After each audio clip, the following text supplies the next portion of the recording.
Assalamualaikum warahmatullahi wabarakatuh.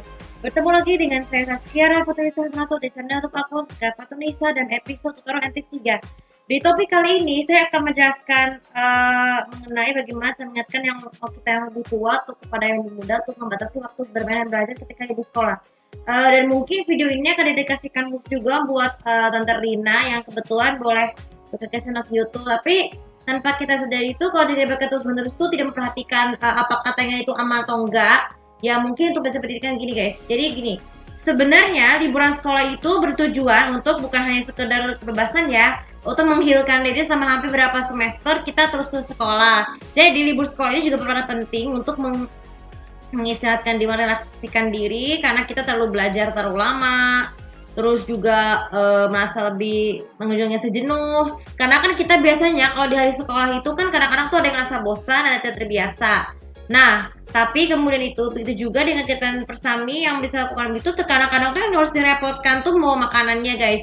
Ini terutama dulu pengalaman saya banget waktu saya kecil ya di SD.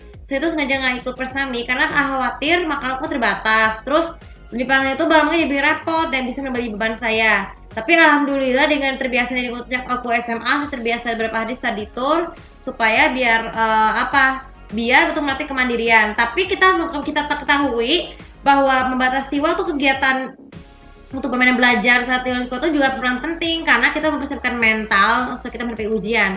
Karena kan jika kita biasanya itu kan kalau orang liburan sekolah ya, anak-anak tuh bisa datang ke rental PS menerus, tapi hal yang paling diharamkan itu adalah menghambur-hamburkan uang. Maka dari itu, solusinya mungkin nanti ke depannya saya bisa, kalau uang ayah udah cukup dan dapat banyak rezeki, bisa secepatnya servis ekspos karena kan supaya tidak perlu beli konsol. Oke. Jadi bagaimana cara untuk mengingatkan lebih tua bagi kita yang lebih tua, baik itu kakak, orang tua tunggal dan maupun sempurna kepada adik angkat atau sepupu supaya bisa pada adik kandung dan adik angkat sepupu supaya kalian anak-anak angkat atau sepupu kecil supaya bisa membatasi kita belajar. Yang pertama adalah gini, sebelum mempersiapkan libur pastikan kita sebagai lebih tua tuh harus mempertimbangkan memikirkan perbandingan. Nah, jadi berpikir rasional itu juga sangat penting. Kalian bisa buka-buka beli buku, membeli tas belanja untuk buku ya. Buku-buku apa yang akan dibeli untuk anak-anak. Mungkin edisi terbaru juga boleh, tapi edisi lama juga tidak dilupakan. Kenapa? Karena buku itu juga merupakan sumber nostalgia penting guys. Bisa memberikan buku cerita apa yang populer. Terus kemudian setelah itu juga, apalagi DVD dan media apapun itu ya, kita cari VCD atau DVD yang bisa mengontrol mengingatkan syaraf motorik belajar anak ya.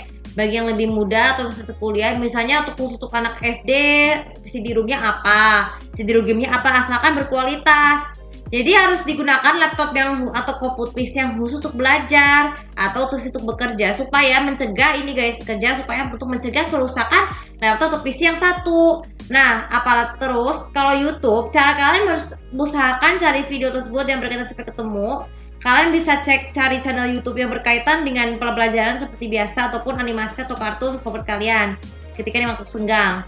Kemudian yang kedua, ketika anak menonton YouTube, pastikan harus ada batasan waktunya guys, karena kita bisa mengatur waktu dengan ada aplikasi YouTube dengan menggunakan jam breaknya kapan supaya ini bisa bertujuan mengatasi ketergantungan anak dan menonton terus menerus, karena kita kan harus tahu bahwa anak itu tidak boleh tidak bisa terlepas dari gadget, tapi harus diatur kita lebih tua terus mengatur waktunya supaya tidak terlalu percuma yang mengakibatkan obsesi dan juga ketagihan bagi anak-anak, apalagi kecanduan seperti itu ya. Kemudian yang ketiga, ketika belajar di hari sekolah, di libur sekolah, pastikan batasan waktunya harus minimal 2-3 jam. Kenapa tidak boleh lebih? Karena bisa mengakibatkan kebosanan.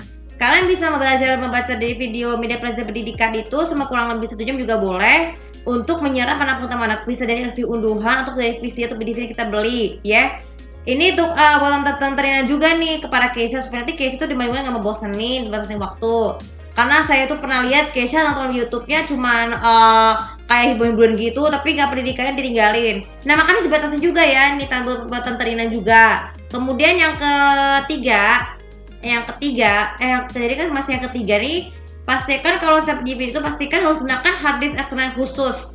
Kalian bisa gunakan hard disk bekas, biasanya kalau masih belum rusak itu bisa dimodifikasi lagi untuk mengisi file-file video pendidikan anak-anak, baik itu pembelajaran, cerita dongeng, cerita legenda, ataupun lagu-lagu anak yang bervariasi. Boleh zaman dulu, boleh zaman sekarang. Kenapa zaman dulu penting? Biar merasakan lebih dari nostalgia.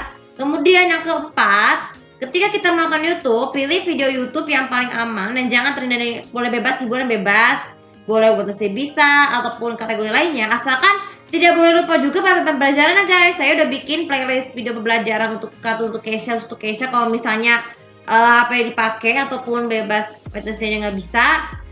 Jadi kalian Keisha nanti kalau misalnya kapan-kapan kesini ke rumahku bisa nonton video YouTube bisa di sini supaya bisa berguna untuk kalau perlu kalian yang lebih tua merasakan siapkan aplikasi terpasang aplikasi yang berjudul YouTube Kids baik dari TV ataupun atau PC ataupun HP.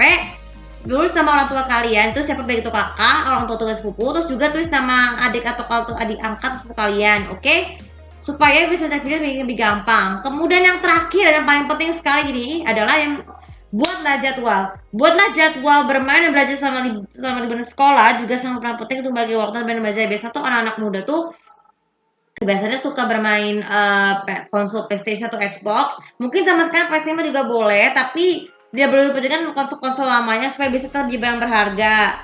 Kemudian apalagi ketika Xbox juga berversi lama, asalkan enak tuh Xbox 360 ataupun Xbox Series X. Nah, jadi kalian bisa batasi waktunya dengan cara kalau sudah selesai, biasakan kalau tancapkanlah, matikanlah stabilizer yang bisa menancap Xbox atau PlayStation supaya tidak terjadi kebocoran listrik, apalagi batas waktu karena terlalu banyak. Jadi banyak-banyakan atau kalau perlu banyak-banyakanlah istirahat pada konsol PlayStation supaya tidak dapat mengeluarkan hawa panas yang memicu kerusakan. Nah, oke, untuk video kali ini semoga bisa bermanfaat. Jadi kalau masih di bulan sekolah itu masih dalam waktu kurang lebih sebulan lagi. Silakan Tante Rina kalau untuk video ini pasti akan mengajarkan Keisha untuk hal-hal yang baik ya. Dan untuk Keisha juga kalau untuk video ini bisa lebih berguna guys. Jadi harus tidak perlu dibatasin waktu nonton YouTube-nya agar untuk kegiatan hal-hal yang lainnya. Untuk gunakan bisanya lakukan deh olahraga, terus berenang di rumah oma juga boleh, ataupun bermain di taman bermain untuk Keisha juga boleh. Karena itu peran penting untuk meningkatkan hubungan persahabatan silaturahmi. Oke, untuk video kali ini juga bisa bermanfaat. Dan jangan lupa follow sosial media aku, komen dan saya aku di sini untuk memberitahu bagaimana cara kalian untuk mengingatkan yang lebih mudah untuk membatasi waktu belajar pada hari libur sekolah dari kita sebagai yang lebih tua. Terima kasih. Assalamualaikum warahmatullahi wabarakatuh.